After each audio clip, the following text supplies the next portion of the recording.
Coogs House. All right, so the Houston Cougars look like they may really be getting this new conference mate as they join the Big 12 very soon. But is there a snake in the grass in this whole thing? You are Locked On Cougs, your daily podcast on the Houston Cougars, part of the Locked On Podcast Network, your team every day.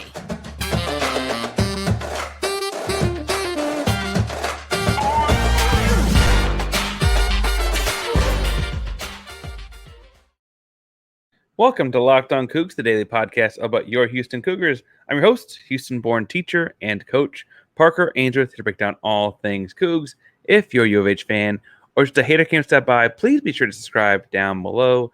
That way you can listen to Cougs into your newsfeed each and every day. We appreciate you making Locked On Cougs your first listen of the day. Welcome back to the YouTube channel. It's good to see you again every day. We did some talking yesterday. Mailbag questions came in a lot, talking kind about the football season next season. Today, we're going to talk some about the conference we're heading into and what that could look like and some stakes going on in there potentially. I do know there's big news in the basketball roster with Cryer and Shed officially coming back. That is what I have scheduled for Thursday's episode.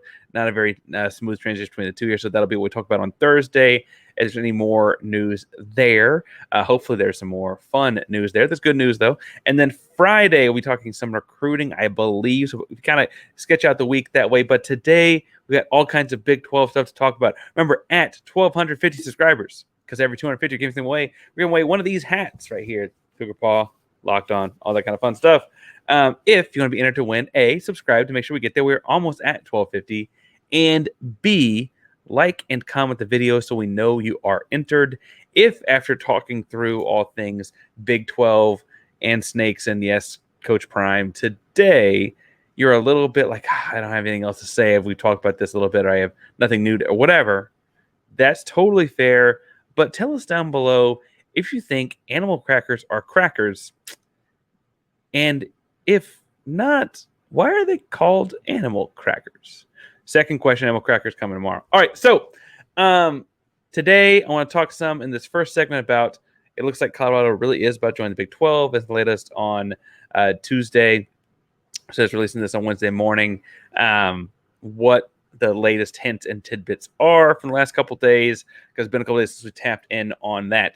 But the second segment I want to look at what big snaky thing could be happening here, and maybe something for Houston specifically to be looking out for as schools like Colorado try to join the Big 12.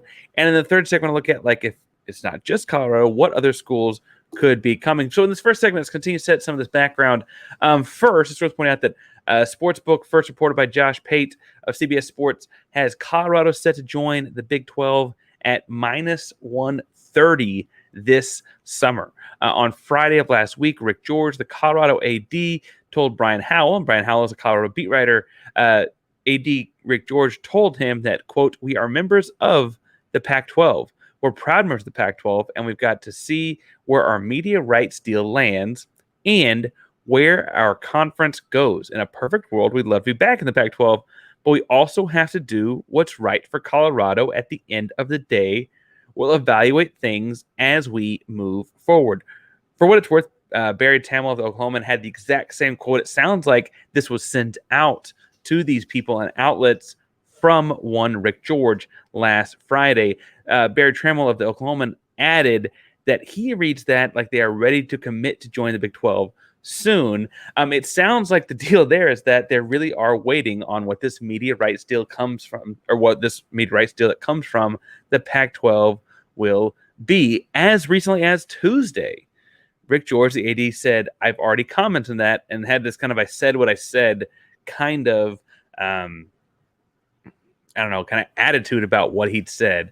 And I have to say that if he's waiting to see what the Pac-12 media deal looks like, we have to kind of think about, like, okay, what's happening there? Because truthfully, we hadn't heard a whole lot of new information on that deal lately. There's still no ESPN Tier 1 deal, so it would likely be a Tier 2 deal, and that involves a lot of ESPN plusing and the occasional national game, like, I don't know, the conference championship, but also like maybe a couple of Oregon games or something, right? Not a whole lot.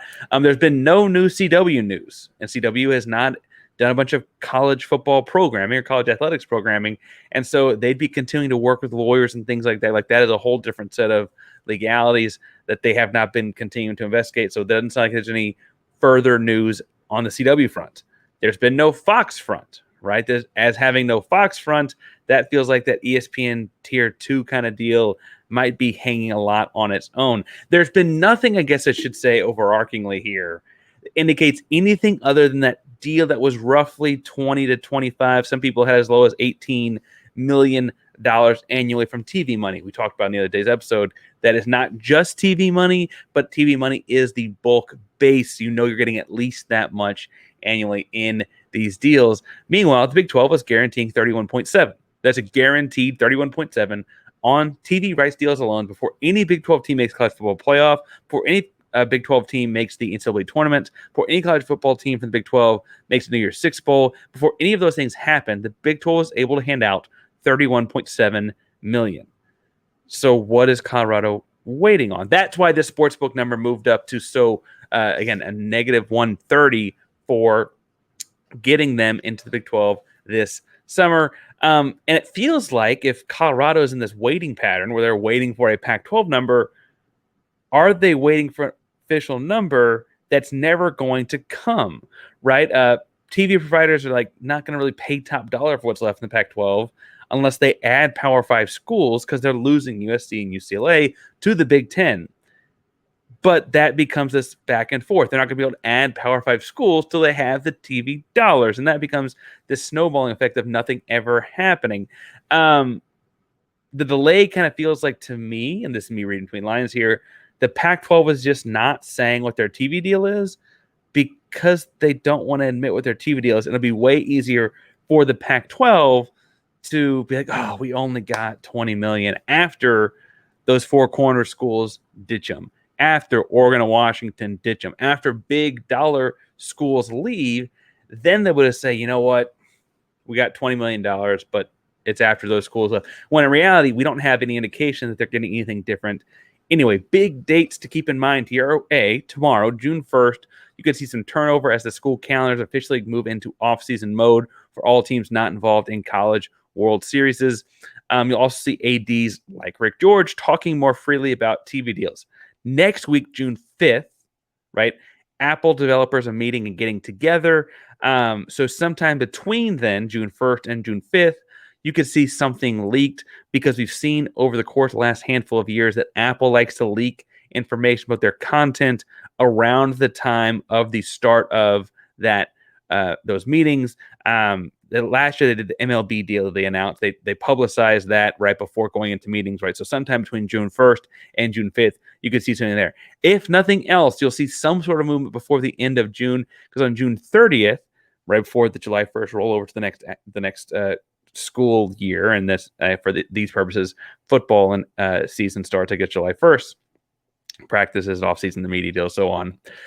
San Diego State has said that by the end of June, they will be choosing between a Power 5 conference. Now, they're theoretically picking between the Big 12 and the Pac-12. If they were to ditch the Pac-12, it would be a fairly clear indicator that if San Diego State is not picking the Pac-12, something's going on there that's not great, right? The clear indicator from Rick George's quote is that Colorado wants to leave, but that they might have to, or that it might make too much dollars and cents not to. Colorado was one of the original Big Seven. Remember when Houston was left out of the Big 12 many, many moons ago at this point? I guess we're coming up on 30 years of that at this point. Colorado was in as a Big Seven legacy program from 1948 to 2010 when they ditched to jump to the Pac-12 in the first series of chaotic realignment. Remember when it felt like the Big 12 was going to die and we'd never even gotten in it in the first place, right? That all was happening back in 2010. Colorado jumped ship to go to the Pac-12 back then. Now, that's all fine and dandy. That's all background. Colorado moved to the Big 12. Big deal. We'll see when we get there. We'll play them in the fall of 2024. We talked last week. Go check out that episode about why it'd be great to get to play on McCaskill and Deion while they're there. However, I'd like to talk in a moment in the second segment about how this could be a big, big way for Deion and Coach Prime to continue to snake things away from Houston and the state of Texas. But first, we got to talk some about our buddies at FanDuel. Now, FanDuel is America's #1 sportsbook, and it's time to make a fast break to FanDuel during the NBA playoffs because right now, new customers get a no-sweat first bet up to, new number here, folks, $2,500. That's $2,500 back in bonus bets if your first bet doesn't win. Now, I'm looking at the Heat and Nuggets. I'm looking at a couple of different things. First, I think it's worth pointing out here that they've got the Nuggets favored by 9 at home. I might pick the Nuggets outright. I think the Heat keep this thing closer than 9 if Miami Heat basketball has shown me anything over the last couple of weeks. The first player to score more than 10 points, I'm taking Nikola Jokic at plus 270. I know that's the favorite, but I'm trying to think about the size discrepancy between he and Bam and what does Miami really do with a giant like Jokic. I could see that working out very, very well for them. I also think it's worth pointing out when you look at like made threes on this, they got Michael Porter Jr. at plus 470. I look at what Miami does defensively and see them like kind of trying to help off of someone. That means Michael Porter Jr. could very well be that guy with the way Jamal Murray attacks the basket and the way that Aaron Gordon rolls and Nikola Jokic being Nikola Jokic, and suddenly you look at, Michael Porter Jr. is wide open for three, right? Him making 5+ threes be at plus 470. I'm telling you, that's not a bad one to look at as well. Nikola Jokic is a favorite to record a triple-double in this game at minus 120, so make sure you go check that out over there at FanDuel, America's #1 sportsbook. There's no better place to place a bet on all playoff action than America's #1 sportsbook. Visit FanDuel.com/locked-on and get a no-sweat first bet of $2,500. That's FanDuel.com/locked-on. FanDuel, an official sports betting partner of the NBA. All right, so I said that there's a potential snake in the grass scenario happening here with Deion in Colorado and moving to the Big 12 and so on. And I have to say this starts with one assumption, but I think it's fair. Colorado has admitted that they don't have the money to spend on Deion Sanders. They said as much in his opening press conference. They are still hoping to get the money to pay off that big contract. It feels impossible that they'd be spending money they don't have on a football coach and then not consult said football coach before moving into a conference like the Big 12. That's not to say that they couldn't need the money or something, but I feel like part of the Deion move was likely to get this to happen because we're seeing now, as of Tuesday, in the same CBS Sports articles or other online, I don't want to say message boards in a derogatory term, but in other message boardy feeling kinds of things, that Deion himself is the one that wants to get into the state of Texas. Remember, Deion coached high school football in Texas. He started Prime Prep, the school that wasn't a school but was kind of a school. That was the 2012 to 13 school year. He then coached at a school, like a smaller, like not charter school, but it was kind of a private school in AAA academy, also in the DFW area for a single school year as well, before ultimately landing at Trinity Christian Cedar Hill, not Trinity Christian Academy, Trinity Christian Cedar Hill, also a DFW school, fairly strong football program, and was a really strong football program while he was there, played games on ESPN and that kind of stuff. He was there for 3 years. Like, that was a legitimate coaching stop, and that springboarded him into coaching at Jackson State, right? Obviously, he's got the ties to the DFW Metroplex, too, from playing for the Dallas Cowboys from 95 to 99. Just missed the Super Bowl window, didn't you, Deion? But he ends up getting there in 95 to 99. And he kind of has this thing where he takes a bunch of guys with him from the state of Texas. Obviously, took his own son. But last year's Jackson State team had 21 of their scholarship players from the state of Texas.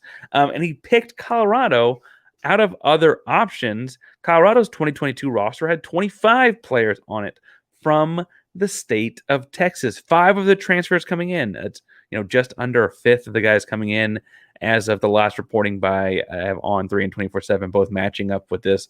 He has 5 of those transfers are from the state of Texas originally. They had 10 guys at spring practice from the state of Texas. That's after all the chaotic roster turnover they had this spring.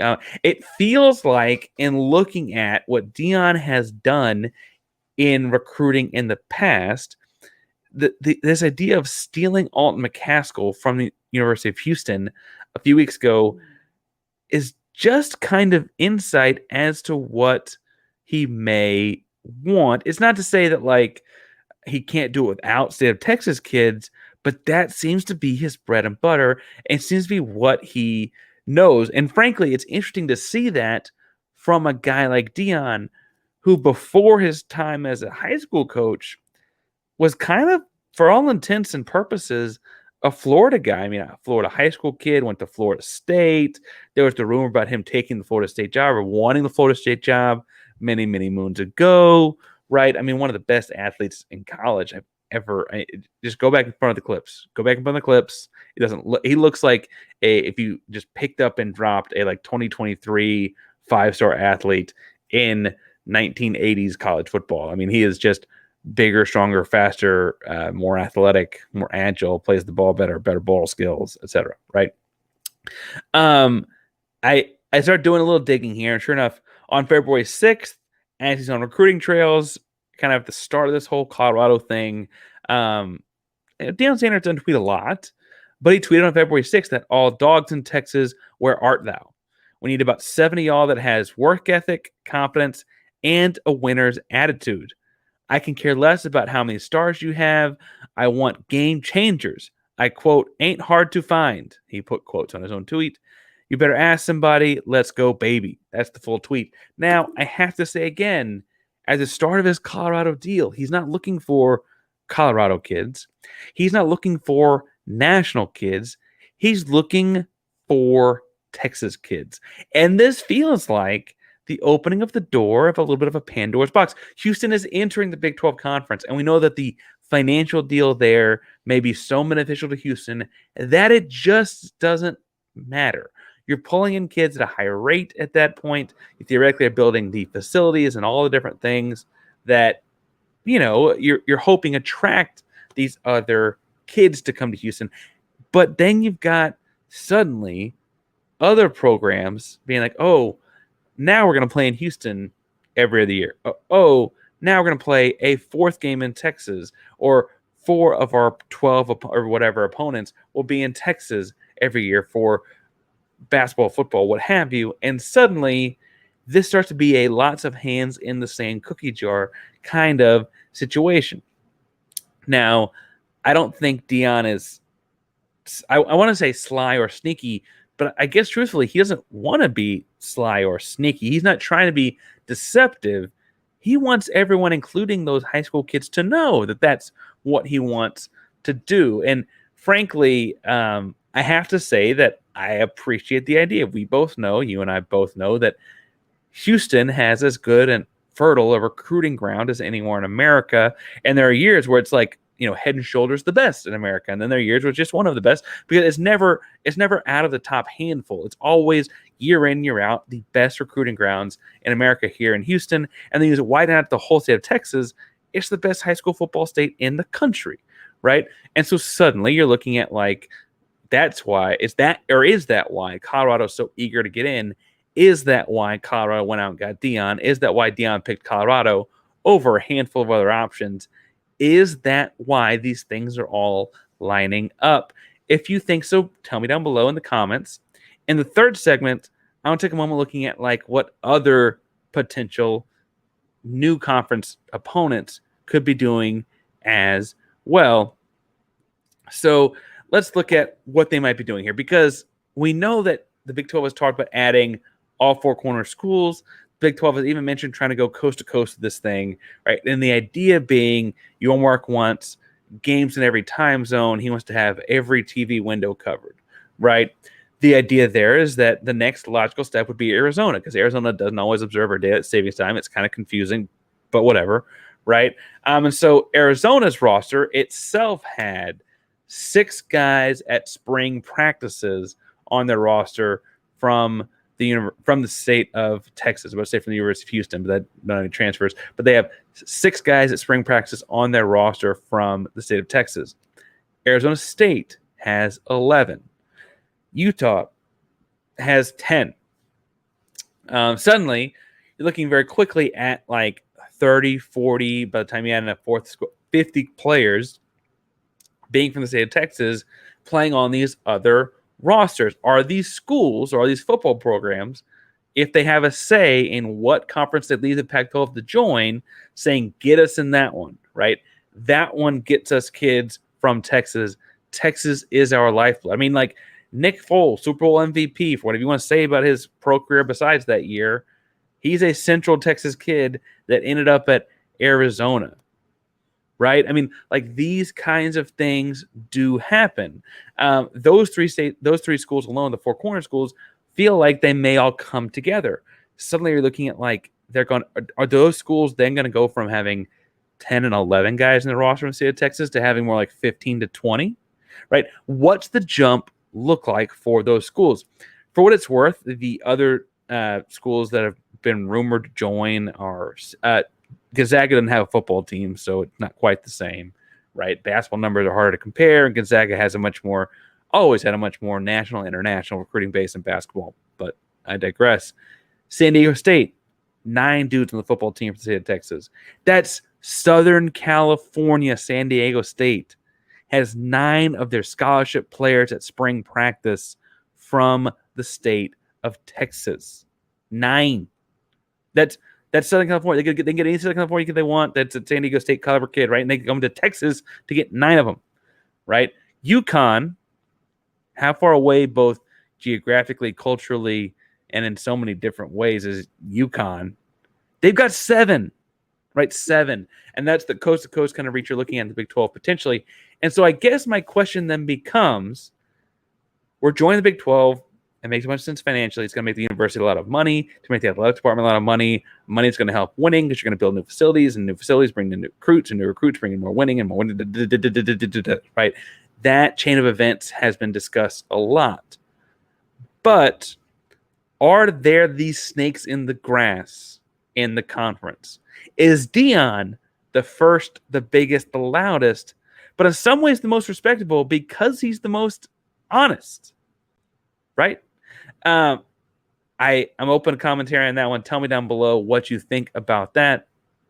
I have to say, I do feel like there's this back and forth in the recruiting battle and bringing more people into the Big 12 conference that are not from the great state of Texas, because frankly, the great state of Texas has this fantastic resource for all of college football. And at some point, you're going to wonder, how willing are we to share it? Now, obviously, I'm maybe sounding a little selfish. Tell me down below if you're feeling differently. Also, feel free to find me on Twitter at Painsworth512, PAINSWRTH 512 on Twitter, Instagram, and all of your social media handles. I'll be happy to talk all things recruiting, Big 12, Coug football, basketball. The baseball season ended, but I'll be talking all those kinds of things. The Rockets, Astros, Texans, whatever you want on Twitter at Painsworth512, PAINSWRTH 512 on Twitter, Instagram, and all of your favorite social media handles. Thank you all so much for tuning in today. For a second listen, I'm going to recommend going and listening to, we do have a Locked On Colorado, but I'm feeling soured on them. I'm going to say Locked On Rockets. They got a big, exciting draft. There's one particular Houston Cougar that may end up in that draft around the same spot that the Houston Rockets are drafting. Jackson Gatlin does a great job with that show, so you can check him out as well. I guess Locked On Astros also, they're having a pretty good week, huh? Altuve's back. Things are rolling. Go check out all the Houston stuff as well. Thank you all so much for tuning in to Locked On Cougs today. Locked On Cougs is a proud of Locked On Podcast Network. That means your team every day. Go Cougs.